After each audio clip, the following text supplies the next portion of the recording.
Welcome to my channel. আজকে আমি বানাবো ভাড়ালি বটি। তো আমি জানি না যেটা কোন কলার ভাড়ালি, যেহেতু বাজার থেকে কিনে নিয়ে এসেছে। তো অনেকে বলে কলার থুর, তো আমরা ভাড়ালি বলেই চিনি। তো ভাড়ালি খেতে অনেক ভালো লাগে ভালো করে বানালে। তো এখন ভাড়ালিটা কুচানো হয়েছে। আজকে আমি ভাড়ালি কুচাই নাই, যেহেতু আমি এত পারিও না, আমার শাশুড়ি মা কুচিয়েছে। ভাড়ালিটা কুচানো অল্প টাফ আছে, কেন কি ভাড়ালিটা কুচানোর সময় একটা আঁশের মতন বের হয়, ওইটা ভালো করে হাতে ভালো করে পেঁচাতে লাগে। না পেঁচালে কি হয়, খাওয়ার সময় ওইটা মুখে যখন পড়ে তখন কি হয়, তখন মুখে চুলের মতন লাগে। তার জন্য ভালো করে পেঁচিয়ে ওইটাকে ফেলতে হয়, তারপরে কুচাতে হয়। মানে যখন কুচানো হয়, কুচানোর সাথে সাথে ওই আঁচটা আসতে থাকে, তো ওইটা আঙ্গুলে কি করে পেঁচাতে লাগে।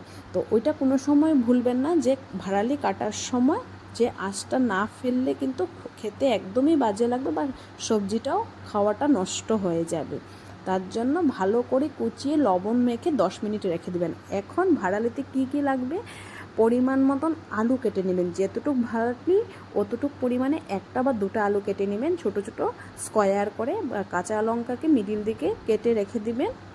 আর অল্প জোহা চাল অল্প বলতে 1 মোট জোহা চাল বা অল্প, হ্যাঁ বেশি না, কেন বেশি জোহা চাল হলে খেতে একদমই ভালো লাগবে না, কিন্তু খাওয়ার পরে এত টেস্ট লাগে মনে হয় পোলাওর মতন একটা সেন্ট।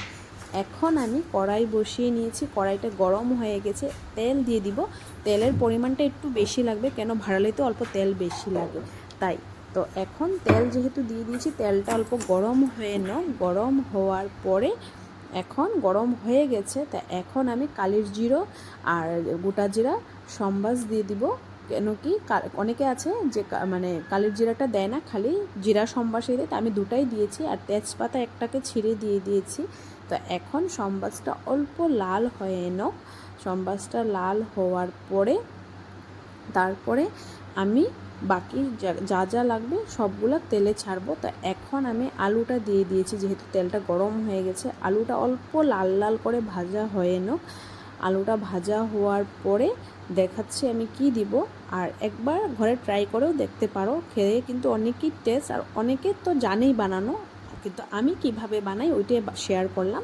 তো এখন সবগুলো আলুর মধ্যে আমি নুন দিয়ে দিয়েছি। তো নুনের পরিমাণটা অল্প আমি বেশি দেওয়ার কারণটা হলো যে আমি পরে আর ভাড়ালিতে নুন দিব না, আমি একসাথেই দুটোটার নুন একসাথে অ্যাড করে দিয়ে দিয়েছি। আর হলুদটাও অল্প, যেতটুকু কোয়ান্টিটি দুটোটার মধ্যে মিক্স হবে এতটাই দিয়েছি। পরে ভাড়ালি দেওয়ার পরে আমি আর নুনও দিব না, আর হলুদের গুঁড়োও দিব না। তা এখন ভাজা হচ্ছে, এখন কাঁচা লঙ্কাগুলোও একসাথেই তেলের মধ্যে দিয়ে দিব। তেলের মধ্যে দিয়ে তারপরে কাঁচা লঙ্কাটাও হালকা ভাজা হয়ে যাচ্ছে। কেন কাঁচা লঙ্কাটা দিলে কি হয়, তেলের মধ্যে অল্প ঝালটা বের হয়ে আসবে, তার জন্য তেলে দিয়ে দিলাম কাঁচা লঙ্কা। এখন দিব জোহা চাউল। জোহা চাউলটা অল্প ভাজা করতে হবে, কেন কি জোহা চাউলটা ভাজা করলে মানে সেন্টটা এত সুন্দর বের হয়, মনে হয় পোলাও বসিয়েছি নাকি, তার জন্য। তো অল্প জোহা চাউলটাকে ভালো করে তেলের মধ্যে ফ্রাই করে নেবেন। ফ্রাই করার পরে যখন অল্প রেড হয়ে আসবে, তখন আস্তে আস্তে ভাড়ালিটা দিয়ে দিবেন। তো এখন জোহা চাউলটাকে অল্প ফ্রাই করে নিই। তো এখন ফ্রাই হচ্ছে যেহেতু, কিন্তু জোহা চাউলের পরিমাণটা অল্প কম নেবেন, বেশি দিলে একদমই বাজে লাগবে খেয়ে। 1 মুঠ জোহা চাউল দিলেই হয়ে যায়। তো এখন জোহা চাউলটা প্রায় মোটামুটি লালই হয়ে এসেছে, কাঁচা লঙ্কাটাও হয়েছে, আলুটাও অল্প নরম হয়েছে, আলুটাও ভাজা হয়ে গেছে।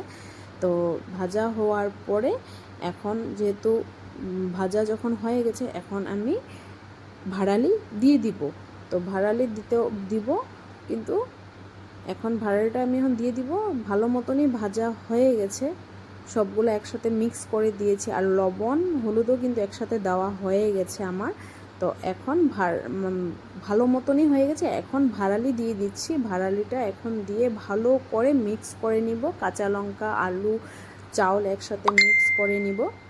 মিক্স করে তারপরে ভালো করে, যেহেতু মিক্স করতে হবে, না হলে জিনিসটা একসাথে মিক্সড হবে না, লবণ হলুদ একসাথে ভাড়ালির গায়ে লাগবে না, তার জন্য এখন চিনিটাও দিয়ে দিব। চিনিটা দিলে খাওয়ার টেস্টটা এত সুন্দর হয়, ঝাল মিষ্টি লবণ লাগে খেয়ে।